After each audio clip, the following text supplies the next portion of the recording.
Salut à tous et bienvenue dans cette nouvelle vidéo. Aujourd'hui, je vous présente l'étude de la FEVAD et l'enquête Doxatis qui ont montré des signes de croissance très encourageants pour 2019.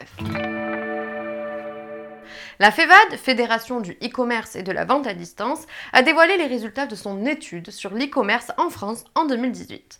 Le secteur se porte bien puisque tous les chiffres sont en hausse en 2018.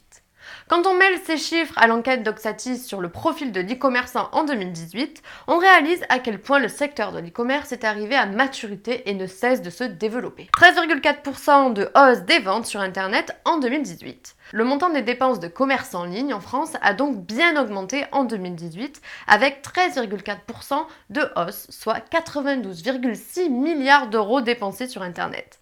Malgré un léger fléchissement en décembre avec le mouvement social des Gilets jaunes, l'année 2018 a été une nouvelle grande étape pour l'e-commerce français. On remarque aussi que le nombre de transactions a explosé avec 1,5 milliard de transactions, soit 20,7% de plus qu'en 2017. Par contre, le prix moyen du panier a lui bien baissé, passant de 65 à 60 euros. Ça prouve bien que la pratique de l'achat en ligne s'est démocratisée avec des produits moins chers à disposition, mais surtout des dépenses plus nombreuses et plus fréquentes.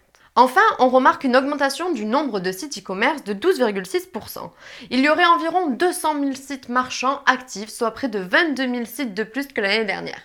83% des sites e-commerce sont rentables en 2018, c'est un chiffre très encourageant pour tous les e-commerçants de France. 83% des boutiques en ligne étaient rentables ou à l'équilibre en 2018. Le retour sur investissement, ou ROI e-commerce, est donc au rendez-vous cette année pour la majorité des sites de vente en ligne. Pour les PME, on parle même de 87% de sites rentables. Le nombre de sites rentables passe d'ailleurs de 33% en 2017 à 53% en 2018, soit une augmentation considérable en l'espace d'un an. E-commerce, facteur de croissance pour les boutiques physiques et les PME. Ce n'est d'ailleurs pas pour rien que 80% des entreprises ayant à la fois un magasin physique et un site e-commerce constatent un impact positif de l'e-commerce sur leur vente en boutique. 79% constatent même une augmentation de la fréquentation après consultation du site internet.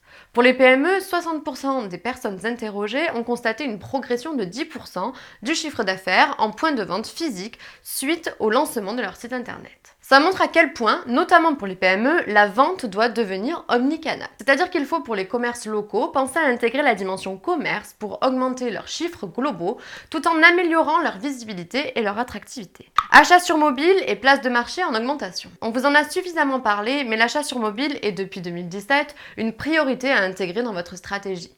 En 2018, les ventes sur mobile et tablettes ont progressé de 22%, représentant 35% du volume d'affaires des sites interrogés. La vente en place de marché, ou bien marketplace, a connu une augmentation encore significative en 2018 avec plus 16%. La part de ces ventes est de plus en plus importante puisque 30% des ventes totales des e-commerçants sont réalisées sur les places de marché. Vous l'aurez donc compris, l'e-commerce a encore largement progressé en France en 2018 et devrait continuer à croître en 2019. Les achats sur Internet sont plus nombreux, plus réguliers, de plus en plus sur mobile et sur les marketplaces. À noter également que l'importance de l'e-commerce pour les commerçants physiques n'est plus à démontrer, d'autant plus pour les PME. Sur ce, les amis, je vous dis à très vite pour une nouvelle vidéo. Dites-nous ce que vous pensez de ce sujet dans les commentaires, abonnez-vous à la chaîne si ce n'est pas déjà fait, et actionnez la cloche juste ici pour ne rien manquer de nos prochains tutos. À très bientôt!